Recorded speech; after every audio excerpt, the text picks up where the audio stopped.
to In the Kitchen with Shakthi. I have a guest today, Cheryl McKee.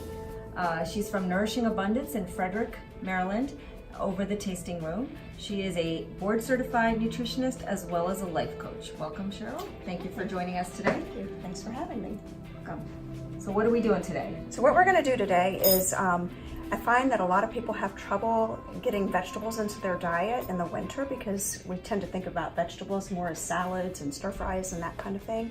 And so I thought we would do some winter and fall veggies that are easy to do. They're quick to prepare and they're easy to repurpose. So one of the things I wanted to ask about was the butternut squash starch content. Yeah, so it is a starch. It's not horrible on the starch content. It's a good complex carbohydrate.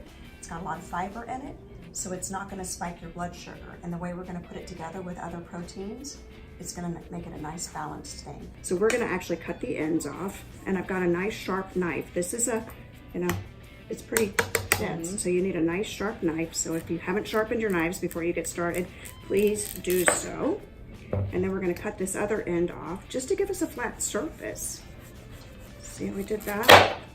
This is a xylus, and I love it because it's got a nice wide blade, and you can get your finger underneath it to clean it really good. And it takes nice, good swipes down the side like that. See, I'm gonna need to come down to the top of this like this. You never want to put your hands in the middle of this, right? Keep it going away from you. There we go. And so now you can see that beautiful orange color. It's loaded with beta carotene and vitamin A. It's great for your skin and all your connective tissue. And the only thing you have to do is pick out these little seeds. So now we have some beets. Beets are super good at causing the liver to produce bile. And that bitter flavor is part of what does it. So all we're gonna do just is come get these little, I call them little hairy spots off of it. Just enough, because they're kind of a weird texture. Beets are great to just cut up and keep in your fridge. You can add them to salads. Yes, you can eat them by themselves. You can roast them. You can have them as chips. Yes. But it's also great for lots of things. But the biggest claim to fame recently has been this nitric oxide content, which is really good for cardiovascular disease, blood pressure reduction, and it's just wonderful vasodilator. So even for people with Raynaud's, it seems to have kind of a beneficial effect. Helps with sleep apnea, and so it's got a lot of uses. I think the biggest hurdle for beets also is just the preparation time, and a little bit messy, but we just need to be able to kind of get comfortable with the prepping. If you notice, this is half of a butternut squash and just one beet. There's a lot to it. All right, so the last thing we have is this beautiful onion, and all we're gonna do, because since we're gonna turn this into both a savory and a sweet salad, I'm gonna put a little bit of olive oil on there and some salt and pepper. All right, so let me put this in the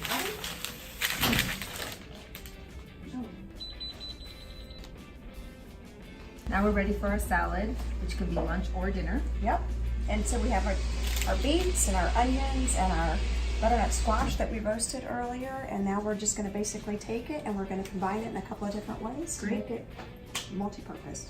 So we're gonna start actually with turning it into a little bit sweeter. We're gonna do a side dish that's just gonna have a little bit of pear since it's in season, and a little bit of each of these, and delicious. So I've got a little bit of local raw honey, and local and raw is important for honey because we want to get all of the local pollens that are around for us.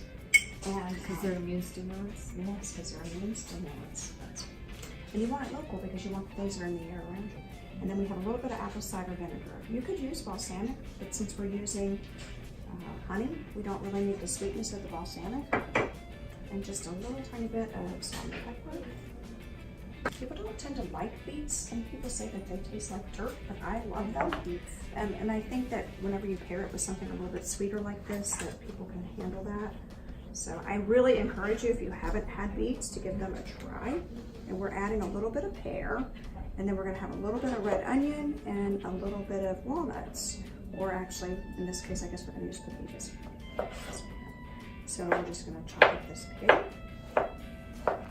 And then we'll put a little bit of red onion because sweet and savory go really, really well together. I'm gonna just throw the pepitas So these are pumpkin seeds, and they're really great for you. They add a little bit of crunch. They've got a lot of magnesium in them. They've got all kinds of good stuff.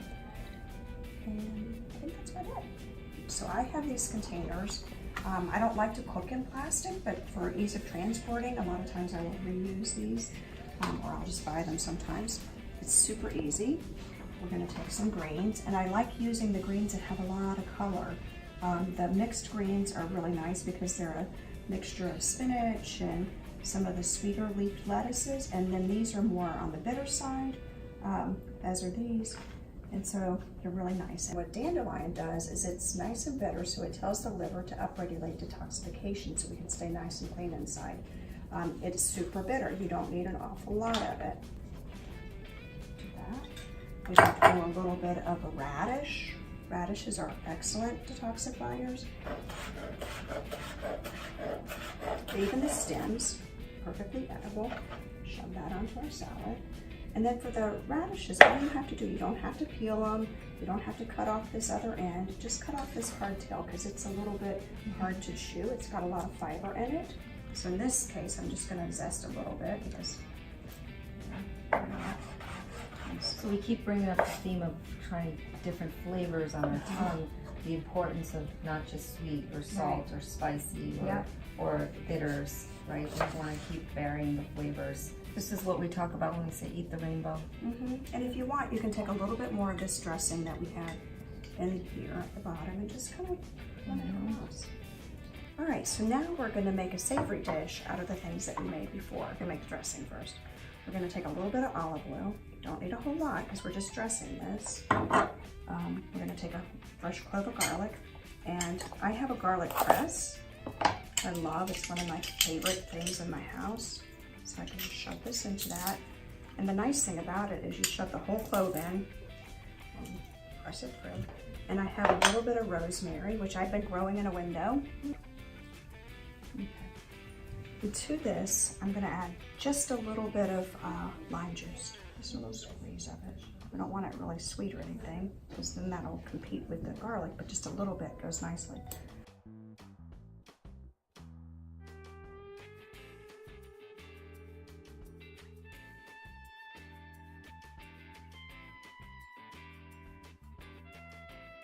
Thanks for joining us today at Shakthi. We are on Facebook. Join us, follow us on Instagram, and check out our new podcast, which will be coming out soon. Thank you, Cheryl, for joining us and giving us all these great tips. Yeah. We hope to see you soon. Yeah, sounds great. Thanks.